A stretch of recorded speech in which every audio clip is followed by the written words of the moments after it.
Zdravo, Nedim Ramić ovdje, vaš advokat za auto udese u St. Louis, Missouriju i evo današnja tema će da bude, znači, kada moramo stati za školski autobus kada izbacuju ili ubacuje djecu u autobus, jel? I razlog za ovu temu je jutro se vozim na posao, jel? I gledam autobus ispred mene na putu sa 4 trake i sa centralnom linijom za skretanje, znači imamo 5 traka, jel? I autobus je sa druge strane i auta na mojoj strani, znači u suprotnom pravcu, staju.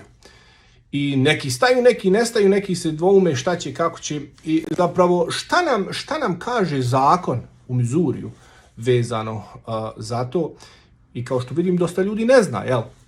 Zakon nam kaže da moramo stati ako autobus ubacuje ili izbacuje djecu iz autobusa i ima, znači, znak stop izbačen sa svoje strane gdje možemo vidjeti, i ako se nalazimo na ulici sa 2 trake, znači jedna traka u oba pravca, jel? I tu moramo stati. Moramo stati također ako imamo ulicu gdje imamo 2 trake i jednu centralnu traku za skretanje, znači 3 trake ako imamo, moramo također stati. Ne moramo stati ako smo na ulici sa 4 trake i mi se nalazimo sa druge strane, znači idemo u suprotan pravac od autobusa, ali moramo stati ako se nalazimo u istoj traci, znači u istom pravcu vozimo u koji pravac vozi autobus.